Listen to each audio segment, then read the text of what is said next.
Good morning. Today's class we are going to see about graphic design. So graphic design is one of the important lesson we are going to see today because graphic design helps you to bring your visualization into your art form. When I say art form, it can be two methods. One is digital medium, the other one is a manual medium. In manual medium, we are going to see about painting, whatever you design or whatever you create, your creative thought, your creative process is going to come as your painting or drawing. When I say digital, it's going to be your Photoshop or Illustrator. So basically, if you want to get into a designing field or if you want to get into advertising agency as a poster maker or a graphic illustrator, you need to learn about graphic design. Today's class, I'm going to teach you about elements of design. Elements of design is one of the important topic because with the basic elements, you're going to create a illustration or a work. Okay. So when you're going to form a logo or when you're going to create a poster, elements of design plays an important role. So today we'll see about what is element of design. We'll see one by one in the slide. So this is going to be element of design. There are 6 type of elements of design. One is line, shape, value, color, texture, size and space. The first one is going to be a line. Okay. So line is the fundamental element of any design. When I say create a logo or create a poster or any design, be it manually or digitally, only using a line you will able to create a design. It can be a curved line, it can be a dotted line, it can be a continuous line, a straight line or diagonal line. So forming a design basically required is your line. So there are multiple types of line. Each line varies from texture, value, color.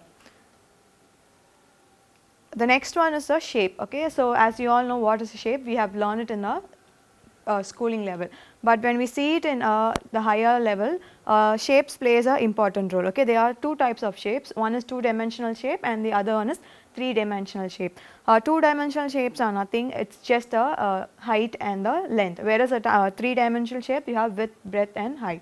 Okay. So you have different types in shape. You have mechanical shape and the other one is your organical shape. Mechanical shapes are nothing, using your instrument. Instrument can be a ruler, compass or any instrument whichever you prefer for your design. And whereas the organical shape is a free hand. Okay. So you move your hand, you use your free movements, you sketch or you bring whatever creative process you have in mind into your design. You do not use any required instrument. Okay. So shape will be different from each texture, value and color. One shape will not be the same to the other shape. Each value, each texture plays a vital role in forming a shape. The next one we are going to see about space. Okay. So 2 types of space, one is your positive space, the other one is your negative space.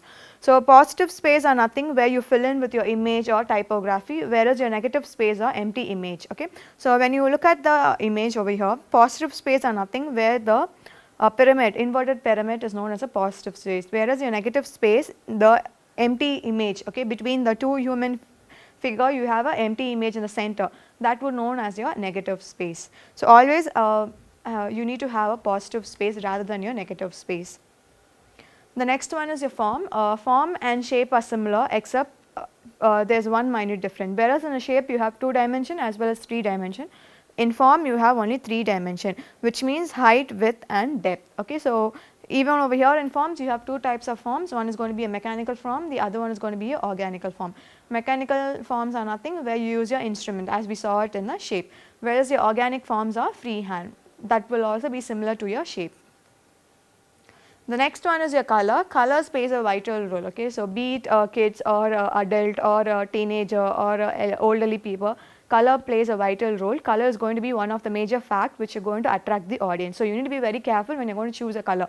Each color has a certain mood and certain value that is going to come out. For example, if you are going to take red, red can be a danger symbol or it can be love symbol. When you are going to take white, it can be purity or it can be peace. So similarly, each color has a psychological balance. Okay.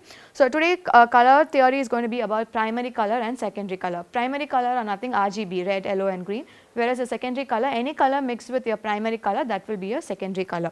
So in color you have 2 types of method. If you are going to use a color for digitally, it will be CMYK for printing and RGB for digital. Okay.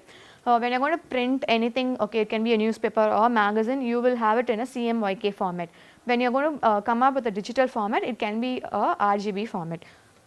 So any color mixed with your secondary color, that will be your tertiary color. As I told you, color psychology plays an important role to persuade, to demand or to increase your attractive about the poster or whatever product or service you want to reach out to your audience.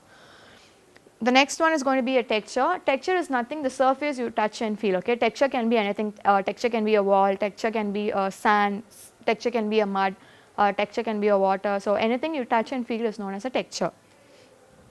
You have different types of texture. One is tactical texture. Tactical texture is where you see it digitally. You will not able to touch and feel. Whereas your manual texture, you will able to touch and feel. It can be a wood, it can be a chair, table. Those things comes as your manual texture. The next last one is your value. Value is nothing, when a particular color you have chosen, that particular color you will be showing it in a different dimension. The highest 100% to the least 0%. Okay, so it is the degree of the shade you are going to provide from 100 to 0. Okay, so main purpose of this is to show similarity or variation in your layout or a poster. So that's all for today's class.